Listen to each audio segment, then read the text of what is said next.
ሊግ ስፖርት ኦፊሻል ባለምሰገድ ሲፉና በበጋሻው አየለ መረጃችን ለብዙዎች ተደራሽ ይሆን ዘንድ ላይክ እና ሰብስክራይብ ማድረጉን እንዳይዘነጉ። ሊግ ስፖርት ኦፊሻል የስፖርትና የመዝናኛ ፕሮግራም ሁሌም ለለውጥ እንሰራለን። በዛሬው የእንግዳ ፕሮግራማችን ይዤላችሁ የቀረብኩት የኢትዮጵያ እግር ኳስ ፌዴሬሽን ጽሕፈት ቤት ኃላፊ ከሆኑት ከአቶ ባህሩ ጥላሁን ጋር አሪፍ ቆይታ ይኖራል። አቶ ባህሩ ጥላሁን እንደሚታወቀው እዚህ ቦታ ላይ በብዛት በተለያየ ጊዜ ይህም ቦታ ላይ ከመሩት ሰዎች በእድሜ ትንሹ ነው። ወደፊትም ብዙ ስራ ይሰራል ተብሎ ከሚጠበቀው ወጣቱ የጽሕፈት ቤት ኃላፊ ከአቶ ባህሩ ጥላሁን ጋር የምናደርገው ቆይታ ይህንን ይመስላል። ባይ ጥሪያችንን አክብረ ቢሮ ድረስ ፈቅደ ያለን ጊዜ አመቻችተ ይህንን እድል ስለሰጠን እናመሰግናለን። እኔም ከልብ አመሰግናለሁ። እናንተም እንግዳ አድርጋችሁ ስለቀረባችሁኝ አመሰግናለሁ። በኢትዮጵያ አዘጋጅነት የሚካሄደው ከ17 ዓመት በታች የምስራቅ አፍሪካ ዋንጫ ውድድር ምን ይመስላል? አመሰግናለሁ። እንደሚታወቀው እንግዲህ ከ17 ዓመት በታች የአፍሪካ ዋንጫ የቅድመ ማጣሪያ የሴካፋ ዞን ውድድር በአዲስ አበባ እና በድሬዳዋ ከተሞች የሚካሄድ ይሆናል። በ10 የምስራቅ አፍሪካ ሀገራት መካከል የሚደረግ ውድድር ነው። ውድድሩ እንግዲህ ኤምአርአይ ምርመራ ተደርጎበት በትክክል ከ17 ዓመት በታች ሆነው የሚገኙ ታዳጊዎች የሚያደርጉት ውድድር ነው። ኢትዮጵያም ይህንን ሆስት በማድረግ በኩል ደፋ ቀና እያለች ነው የምትገኘው። በአሁኑ ሰዓት እንግዲህ የተሻለ የውድድር ጊዜ ይኖረናል ብለን እናስባለን። ጥሩ ሆስት እናደርጋለን። በቅርብ ጊዜያት እንኳን የተለያዩ የምስራቅ አፍሪካ ውድድሮችን ሆስት እያደረግን ነው የምንገኘው እና ይሄም በተሳካ ሁኔታ ይጠናቀቃል ብለን ነው የምናስበው። በውጤቱም ጥሩ ነገር ለማስመዝገብ አዲስ ታሪክ፣ አዲስ ምዕራፍ ለመፍጠር ጥረት እያደረግን ነው የምንገኘው። እግዚአብሔር ጨመረበት። ልጆቹ ውስጥ ኬት ነው የተገኙት? አሁን ከ17 ዓመት ልጆች ኬት ነው የተሰባሰቡት? ከ17 ዓመት በታች ብሔራዊ ቡድናችን እንደሚታወቀው ሮድቱ 2029 ወይም ጉዞ ለ2029 የሚል አዲስ ፕሮጀክት ጀምረን እንደነበረ ይታወቃል። ይሄ ፕሮጀክት የጀመርነው በፓይለት ደረጃ አዲስ አበባን ላይ እና ሲዳማ ላይ የጀመርነው ነው። ከሁለቱ እግር ኳስ ፌዴሬሽኖች ጋር በመነጋገር ከ17 ዓመት በታች ሊጎችን አጠናክረን እኛ ፋይናንስ እያደረግን እኛ እየደገፍን በማቴሪያልም ውድድሮችን ስናካሄድ ቆይተናል። ከዛ በተጨማሪም ደግሞ ዓለም የደረሰበትን የተጫዋቾች የዝግጅት ሂደት፣ የቡድኖች የፕሪፓሬሽን ሂደትን ተከትሎ እንዲዘጋጁ የማድረግ ስራዎችን ስንሰራ ቆይተናል። ይህንንም ስናደርግ የነበረው አንደኛ ፕሮጀክቱን የሚመራው ዶክተር ሳሙኤል የሸዋስ የኛ ሜዲካል ዳይሬክተር ነው። እንደዚሁም ደግሞ ይሄን ፕሮጀክት ደግሞ ከመጀመሪያው ጀምሮ ደግሞ አብሮ በጋራ እየሰራ የሚገኘው ኮች አምሳሉ ከካሊፎርኒያ በመሆን የካምፒንግ ስራው በምን መልኩ መሆን መቻል አለበት፣ ዓለም እንዴት ነው። እኛ ከዚህ ቀደም ከ17 ዓመት በታች ብለን ወይም ከ20 ዓመት በታች ብለን ልጆችን ለውድድር ስናዘጋጅ 15 ቀን የዝግጅት ጊዜ፣ አንዳንዴ 1 ሳምንት፣ አንዳንዴ 2 ሳምንት ወይ ቢበዛ 3 ሳምንት ሆኖ ወደ ውድድር የሚገቡበት ሁኔታ ነው የነበረው። እግር ኳስ በራሱ ፕሮሰስ አለው። ያንን ፕሮሰስ ተከተለ ካልሄድክ ውጤት አታመጣም። እኛ ተከተለን ስንጓዛቸው የነበሩ አካሄዶች ሾርት ከት ላይ ያተኮሩ ናቸው። በትክክልም ደግሞ ታዳጊዎቹ እግር ኳስ ታለንታቸውን ማሳየት በሚችሉበት ደረጃ ነበር። ስለዚህ ምን አደረግን? በመጀመሪያ ደረጃ በሊግ ደረጃ አዲስ አበባ ላይ ሲካሄድ ከነበረው ውድድር ውስጥ 40 ልጆችን ሪጂናል ካምፒንግ ብለን እንደዚሁ ለ3 ቀናት አዲስ አበባ ላይ ሰሌክት አድርገን የተለያዩ ትሬኒንጎችን እንዲወስዱ አደረግን። ከዛ በመቀጠል ደግሞ ሲዳማ ላይ በተመሳሳይ ሲዳማ ሊግ ላይ ሲካሄድ የነበረው አንደር 17 እኛ ማኔ ስናደርግ የነበረው 40 ልጆች በተመሳሳይ በጠቅላላው 80 ልጆች ማለት ነው። እነዚህ ልጆች ደግሞ ይዘን ደግሞ የት ሄደን ደግሞ ሰኔ ላይ የምታስታውስ ከሆነ ደግሞ ደብረ ዘይት የመከላከያ ኮሌጅ ላይ ስልጠና እንዲያገኙ አደረግን። ኦልሞስት 2 ሳምንት ናሽናል ካምፒንግ አካሄድን ማለት ነው። ከዚህ ናሽናል ካምፒንግ በፊት ሌሎች ያላየናቸው ታለንቶች ደግሞ ሊኖሩ ስለሚችሉ አካዳሚዎች አካባቢ ኢትዮጵያ ስፖርት አካዳሚ፣ የአምቦጎል ፕሮጀክት፣ የደራርቱ አካዳሚ፣ ከወላይታ አካባቢ ሀዲያ፣ እንደዚህም አርባ ምንጭ አካባቢ ደግሞ ታለንትድ የሆኑ ልጆች ደግሞ ኢንክሉድ እንዲደረጉ ትራያውት እድል ተሰጠናቸው። አዲስ አበባ ላይ እነሱን ማካተል ደብረ ዘይት ላይ ስንሰራ ቆየን። ኦልሞስት 2 ሳምንት በጣም የተሳካ የናሽናል ካምፒንግ ጊዜ እንዲኖራቸው አደረገ። ይሄ ናሽናል ካምፒንግ ብዙ ጊዜ ስልጠናዎች ሜዳ ላይ የምንመለከተው አይደል? የተለያዩ ስልጠናዎች ኮቹም ይመጣና ዛሬ የምንሰራው ስራ ይሄንን ነው በዚህ መንገድ ምናምን ተብሎ እኔም ስጫወት በነበረበት ጊዜ ላይ ኮቹ የሚነግርህ ሜዳ ላይ ክብ ሰርተህ ቆመህ ነው የሚነገር። ከዛ ተግባራዊ ታደርጋለህ። ይሄ ነው ያለው። ይሄ አይደለም ዓለም እንደዛ አይደለም። ለእኛ ትልቅ ሌሰን የሆነ ካምፒንግ ነው የነበረው። እያንዳንዱ ትሬኒንግ ከክላስሩም ነው የሚጀምረው። ክላስሩም ውስጥ ቁጭ ብለው በቪዲዮ በመታገዝ ዛሬ ምን እንደሚያደርጉ እያንዳንዱ ተጫዋች አሳይመንቱን ወስዶ ነው ሜዳ ላይ የሚሄደው። የተሰጠውን አሳይመንት ይዞ ሜዳ ላይ ትሬኒንጉን ይሰራል። ሜዳ ላይ ጨዋታውን ያካሂዳል። ያ ደግሞ ሪከርድድ ሆኖ በቪዲዮ ተመልሶ ደግሞ የነበረው ፐርፎርማንስ ደግሞ ይገመገማል። ስለዚህ ክላስሩም ሁሌም ይኖራል ማለት ነው። እንደዚህ አይነት ስቴፖችን እየተከተሉ ስልጠናዎችን እንዲያገኙ ተደረገ። ከዛ በኋላ ክረምት ላይ ደግሞ አሳይመንት ተሰጥቷቸው ወደ የመጡበት አካባቢ እንዲጓዙ ተደረገ። ከዛ ደግሞ ፋይናል ቶርናመንት አካሂደን የሲዳማ ሊግ ላይ አንደር 17 ስናካሄድ የነበረው አዲስ አበባ ላይ ስናካሄድ የነበረው እንደዚሁም ደግሞ የፕሪሚየር ሊግ ቲም ሆነው አንደር 17 ያላቸው ደግሞ በጠቅላላ ከመላው ኢትዮጵያ እንዲሰባሰቡ ተደረገና ሐዋሳ ላይ ውድድር እንዲካሄድ ተደረገ። የኢትዮጵያ እግር ኳስ ፌዴሬሽን በፊት ቴክኒክ ዲፓርትመንት ብቻ ነው የነበረው። ከቴክኒክ ዲፓርትመንት በተጨማሪ ፊፋም እንድንሰራበት በየጊዜው አድቮኬት የሚያደርገው አንደኛው የታለንት አይደንቲፊኬሽን ዲፓርትመንት ነው። ያ ታለንት አይደንቲፊኬሽን ዲፓርትመንት አንድ ቲም አዋቅሮ ልጆችን የመምረጫ መስፈርትና ክራይቴሪያ አዘጋጅቶ የመምረጥ ሂደት ተካሄደ ማለት ነው። ስለዚህ አሁን ከአዲስ አበባና ከሲዳማ ብቻ ሳይሆን ከመላው ኢትዮጵያ በተለያዩ ሊጎች ላይ በአንደር 17 ይወዳደሩ የነበሩ ኤምአርአይ ያለፉ ልጆች ውድድር እንዲያካሄዱ አድርገናል። ኦልሞስት ከ2000 በላይ ታዳጊዎች በዚህ ኤምአርአይ ምርመራ ውስጥ አልፈው ነው አሁን የምትመለከታቸው ልጆች የመጡት።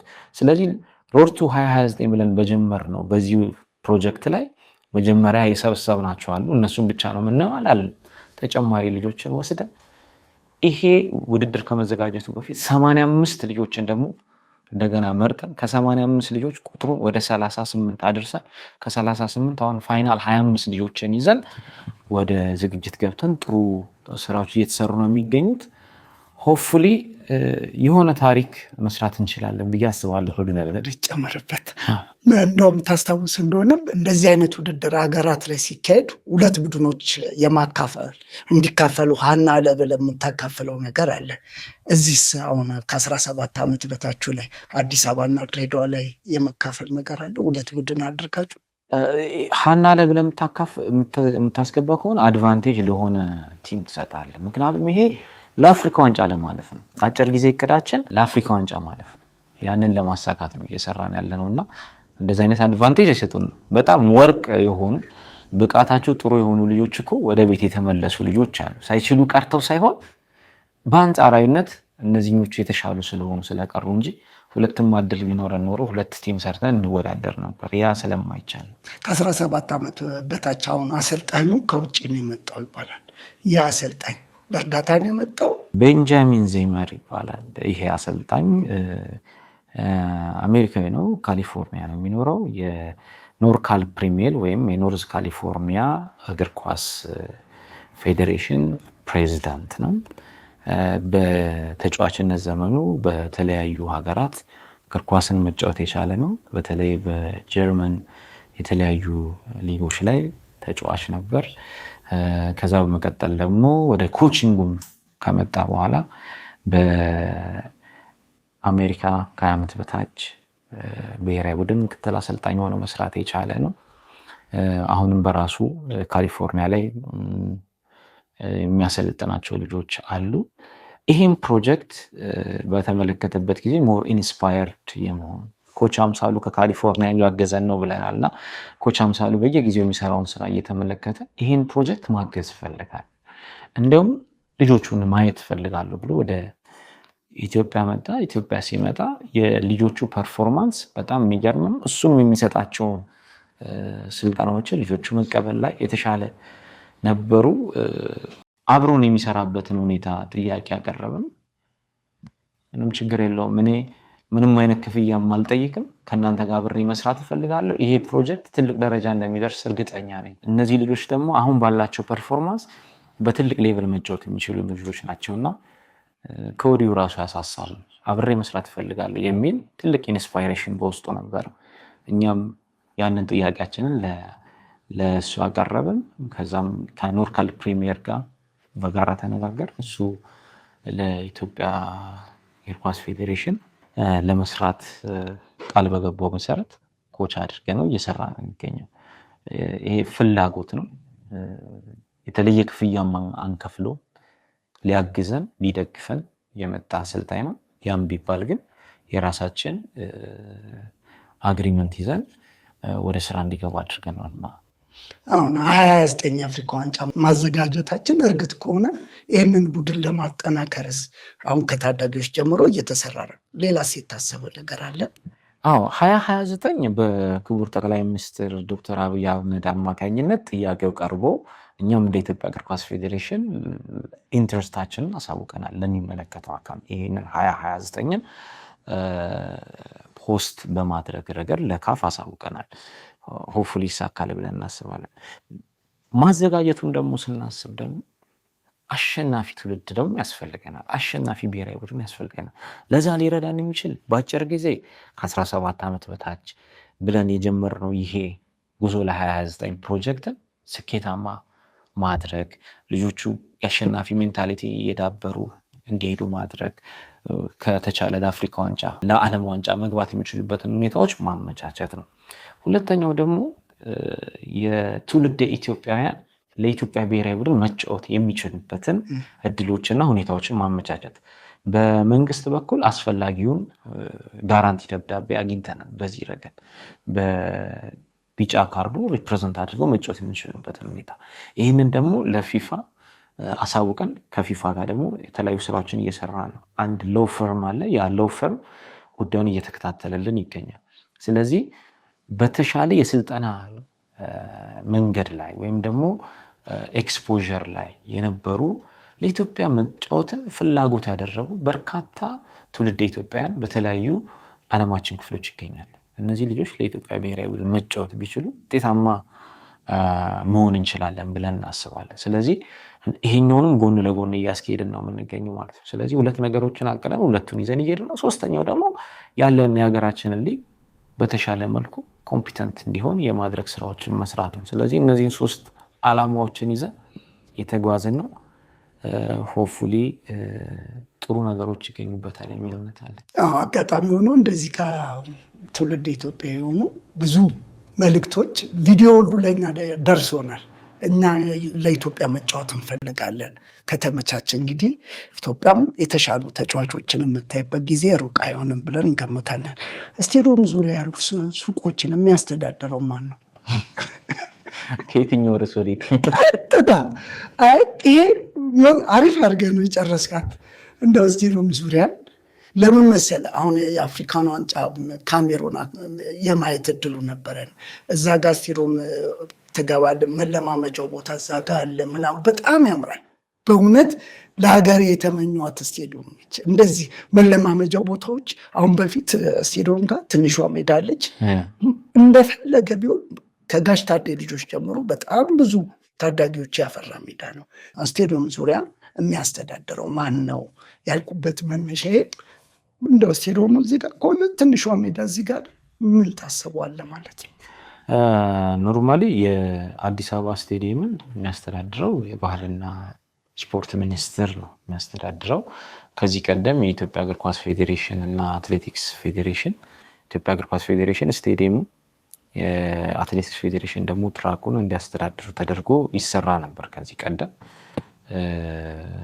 ስቴዲየሙ ውስጡን ከማስተዳደር የዘለለ ወደ ውጭ ሱቆቹን የማስተዳደሩ ነገር የኢትዮጵያ እግር ኳስ ፌዴሬሽን አልነበረም ከዚህ ቀደም። አሁንም በእኛ ስር አይደለም ያለው። ምናልባት ግን መጥቀስ ካስፈለገ የባህልና ስፖርት ሚኒስትር ከዚህ ቀደም በስፖርት ኮሚሽን እያለ ከዛ ቀደም በነበረ ጊዜ የፌዴሬሽኖችን የውስጥ አቅም ለማጎልበት እንዲመች በሚል በቀኝ ጥላ ፎቅ የቡና ደጋፊዎች በተለምዶ በሚገቡበት በዛ በኩል ያለችው መለባበጃ ቦታ ላይ ያለውን ቦታ ለኢትዮጵያ እግር ኳስ ፌዴሬሽን አከራይቶ እንዲጠቀም በሚል እሱን አከራይተን እየተጠቀምን እንደሆነ አውቃለሁ። አንድ እሱ ነው። ከዛ ውጭ ደግሞ ከጀርባ ያለው ማደያ የኦይል ሊቢያ ማደያን የኢትዮጵያ እግር ኳስ ፌዴሬሽን በማከራየት ይጠቀማል። የማደያ ኪራዩን የኢትዮጵያ እግር ኳስ ፌዴሬሽን ብቻውን አይደለም ሼር የሚያደርገው፣ ኦይል ሊቢያም ሼር ያደርጋል። ምክንያቱም አሰራር አለ፣ ህግ አለው፣ መመሪያ ስላለው በዛ አይነት መልኩ ነው ተጠቀምን ያለነው። ስለዚህ ሌሎቹ ግን በእኛ ቁጥጥር ስር የሚገኙ አይደለም። የኢትዮጵያ እግር ኳስ ፌዴሬሽን የምናስተዳድራቸውም አይደለም። ቢሰጡን ግን ደስ ይለናል እንዴ በጣም። ምክንያቱም የኢትዮጵያ ብሔራዊ ቡድን አቅሙን ማጎልበት ካስፈለገ፣ የፌዴሬሽኑን አቅም ማጎልበት ካስፈለገ የተለያዩ የገንዘብ አመንጪ የሆኑ ስራዎች መሰራት ይኖርባቸዋልና ከዛ አንጻር ብናገኝ አንጠላም እንጂ እኛ የምናገኘው ምንም ነገር የለም እንደ ፌዴሬሽን ከሁለቱ ስፔሲፊክ ከጠቀስኳቸው በተለይ አሁን ማዲያውን ጠቅሰልኛል። ማዲያው ቀደም ሲል ይከራይ የነበረበት ዋጋና አሁን እየተከራየ ያለው በጣም ትልቅ ልዩነት ነው።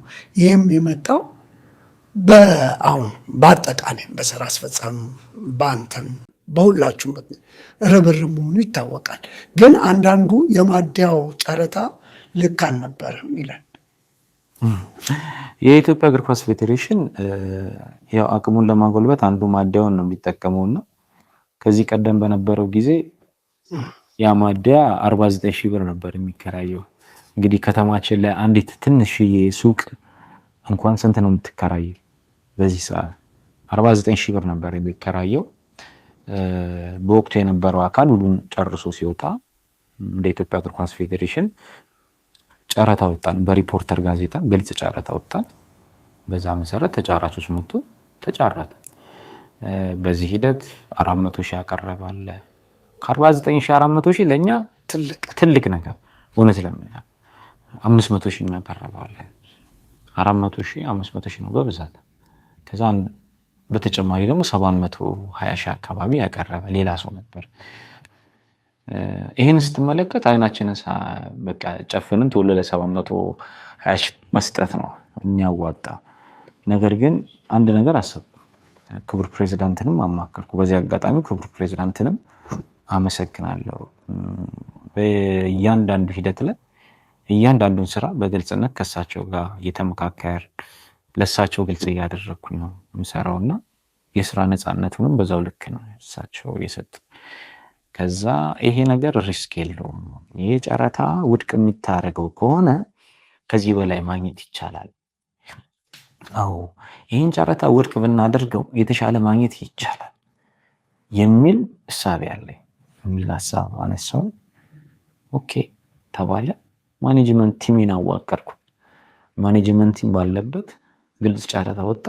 ግልጽ ጨረታ ስናወጣ እነዛ መጀመሪያዎቹ በጨረታው ላይ የተሳተፉትን አድቫንቴጅ መስጠት የፈለገው ሌላ በአቋራጭ ሊገባ የሚገባ አካል መኖር የለበት። እውነት ለመናገር ግልጽ ጨረታ ወጣን። የነበሩት ሰዎች ደግሞ በግልጽ ጨረታው ተሳታፊ እንዲሆኑ የማድረግ ስራ ተሰራ። 905,000 ብር አገኘ። ስለዚህ አሁን ማዲያው 905,000 ብር ነው የሚከራይ በወር ከ49,000 ብር ወደ 905,000 ብር ተሸጋግረናል ማለት ነው። ይሄ ነው እንግዲህ ያለው እግር ኳስ ፌዴሬሽኑ በሆነ ነገር አገዘው ማለት ነው። ምንም ጥርጥር የለውም። ኦፍ ኮርስ ይሄ ነው ያለው። እንግዲህ ይሄን በመሆኑ እዛ ቦታ ላይ አብረውኝ የነበሩ የማኔጅመንት ቲም ማመስገን እፈልጋለሁ። ቅድም እንዳልኩት ክቡር ፕሬዝዳንት ይሄንን እድል በመስጠታቸው እሳቸውን ላመሰግን እወዳለሁ። ከዛ በኋላ ደግሞ ያቲ አብሮ ወጋራው ማኔጅመንት ኮሚቴው በጣም ትራንስፓረንት በሆነ መልኩ ውጤታማ የሆነ ስራ ሰርተናል። ምንመሰገንበት ምንሸለምበት ስራ ነው። የምትመሰገኑበት ነው። ምናልባት ይህንን እድል ያላገኙ ሰዎች ውስጥ ለውስጥ መጨረስ ሲያቅታቸው ስም ማጥፋት ዘመቻ የተካሄደ ነው የሚመስለኝ። እኔ ራሴ ያሳስበው ይኖራል። የስም ማጥፋት ዘመቻው ያው ሁሉም በበላበት ነው የሚጮኸው አይደለ? በቃ ሁሉንም በሞኖፖል መያዝ የሚፈልጉ አካላቶች አሉ። ሁሉንም ነገር ያን ማድረግ ደግሞ አይቻልም። ሀገር የሁላችንም ነው። ለሆነ ሳምበዲ ሰተኸው የምትቀመጥበት አይደለም። ስለዚህ ያንን እድል አመቻችተናል። በዛ እድል ውስጥ ተጠቃሚ መሆን የቻሉ ሰዎች፣ በዛ እድል ውስጥ ደግሞ አለፍ የቻሉ ሰዎች መጥተዋል። ተከራይተው እየሰሩት ነው። አሁን እንደውም ከተማችንም እየተለወጠች ነው ከኮሪደር ልማቱ ከምን ጋር እንደውም ተጨማሪ ስራዎችን ደግሞ እየሰሩ ያሉ ይመስለኛል እዛ አካባቢና የተሻለ ከተማዋን ሊመጥን የሚችል ማደያ ይሆናል ብዬ አስባለሁ። እስቲ የኛም ፕሮግራም በአብዛኛው ትከታተለዋለህ ብዬ ገምታለሁ። ሰሞኑን በምናነሳው በገነነ ጉዳይ ምናምን በዚህ ጉዳይ ላይ አንተና ገነነ መኩሪያ ትውውቃችሁ ከየት ነበር የሚጀምረው? እንደው ለተመልካቾቻችን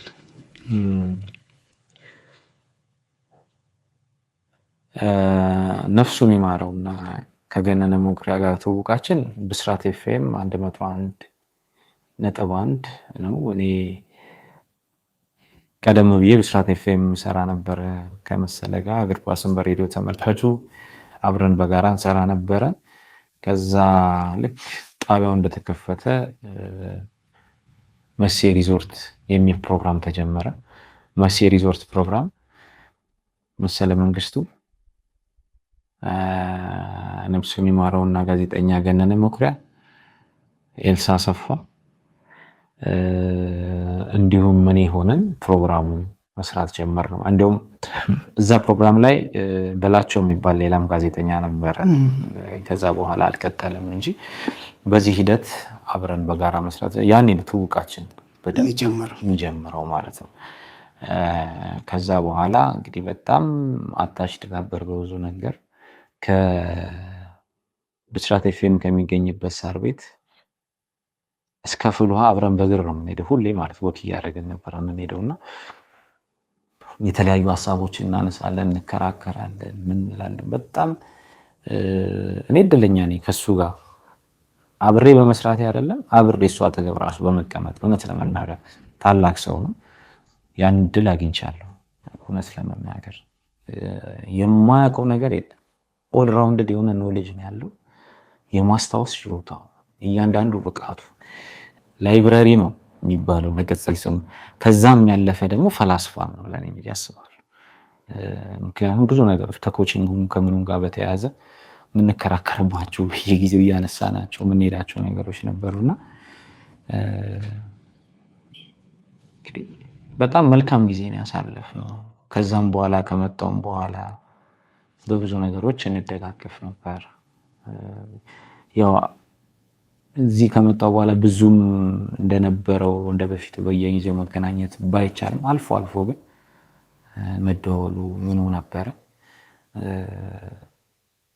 ግን የሚገርም ጊዜ አሳልፌያለሁ አብሬው በነበርኩበት ጊዜ። እንደውም የባከነ ሰዓት የሚል ፕሮግራም ጀምረን ነበር። ያንን ፕሮግራም እንደውም ስጀምር ኢንጁሪ ታይም ብለን ስንጀምር የባከነ ሰዓት በሉትና አገራዊ ስፖርቶች በብዛት የሚነሱበት ቢሆን አሪፍ ነው። እያንዳንዱ ፕሮግራም ላይ ይደውላል። ማታ ነው የሚካሄደው እንግዲህ 4 እስከ 6 ነው። እያንዳንዱ ፕሮግራም ላይ ደውሎ ሐሳቡን ይሰጠኛል። በዚህ መንገድ ይሄን ሐሳብ ብታየው፣ በዚህ መንገድ ይሄን ብትመለከተው እያለ በተለይ አገራዊ የሆኑ ሐሳቦችን በመስጠት እንደውም የውጪ ወሬዎችን ካወራውኝ አዳክተን አይመቹ ራሱና ያበላሸው ነው ፕሮግራም ብሎ ራሱ ይደውልልኝ ነበርና በጣም የሚገርም ጊዜ ነው ያሳለፍኩት ከሱ ጋር። ታላቅ ሰው ነው ሀገራችን ያጣችው።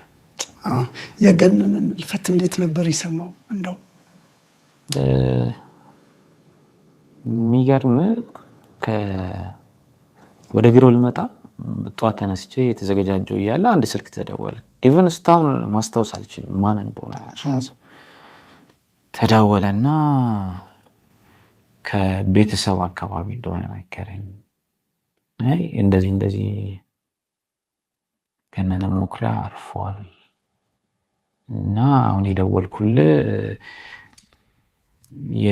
እንደ እግር ኳስ ፌዴሬሽን ማድረግ የምትችሉት ነገር ካለ ለመጠየቅ ነው የሚል ነገር ነበር በጠዋት አንደኛ እኔ መረጋጋትም አልቻልኩም አንደኛ ለኔ አስደንጋጭ ነገር ነበር በወቅቱ የነበረው ከዛ ምንድነው ማድረግ ያለብን የሚለውን ትንሽ ኮንፊውዝድ ሆነብኝ ጉዳዩና በአጋጣሚ አንድ ታላቅ ሰው ደግሞ ከዛ በፊት አርፎ እንደዚሁ የቀብር ሁኔታውን ያስፈጸሙትን ሰዎች አቅ ነበር ዛደወልኩ ነው እንደዚህ ነው ምን ማድረግ ይቻላል እና የሚለውን ከነሱ ጋር እየተማከርኩኝ መልሼ ደወልኩ ነዛ ሰው ላይና የት ነው ቀብሩ የታሰበው የሚለውን ነገር ሳነሳ አይ ቲንክ እነሱ መጀመሪያ ላይ ያሰቡበት ቦታ ነበር እዛ አይቆይ አንዴ ሁላር ከኔ ማቆሶ ስላለ ብዬ ደወልኩ ስደውል ከስላሴ ሰዎች ጋር ገናኙ በቃ የሚሆነው ሆነ ከዛ በኋላ ኮሙኒኬት አደረግን መደረግ ያለባቸው ነገሮች ተደረጉ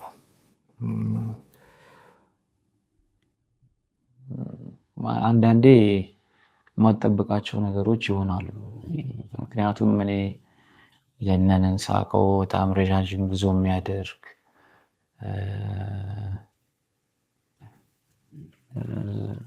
ከቅድም እንዳልኩ ከሳር ቤት ተነስቶ ፍሉዋ ድረስ ፍሉዋ ጋር እኔ ካዛንቺስ ታክሲ ይዛለሁ እሱ ወደ ቦሌ ይዳርጋል ቦሌ ጫፍ ከቦሌ ጫፍ ነው አጂፕ የሚመለሰው ሁሌ እንደዚህ ነው የምታረገው ስላ ሁሌ እንደዚህ ነው ማደርገው ይለኝ ነበርና ያሳዝናል ብቻ በጣም እንደውም እግር ኳስ ፌዴሬሽኑ በዚህ አጋጣሚ ሊመሰገን ይገባል ባልተገመተ ሁኔታ እዛው አካባቢ በሚገኘው አማኑኤል ቤተክርስቲያን ሊቀበር የነበረውን የታሪክ ተመራማሪው ፈላስፋውና ደራሲ ጋዜጠኛ ገነነ መኩሪያን በክብር እንዲቀበር ስላደረጋችሁት በዚህ አጋጣሚ ለእናንተም ክብር ይገባችኋል ማለት እፈልጋለሁ።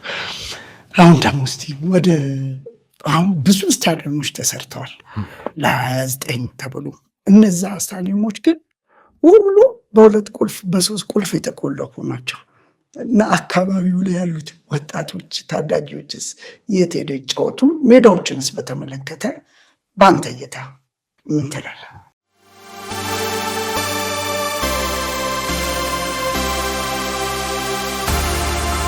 ሊግ ስፖርት ኦፊሻል ባለምሰገድ ሲፉና በበጋሻው አየለ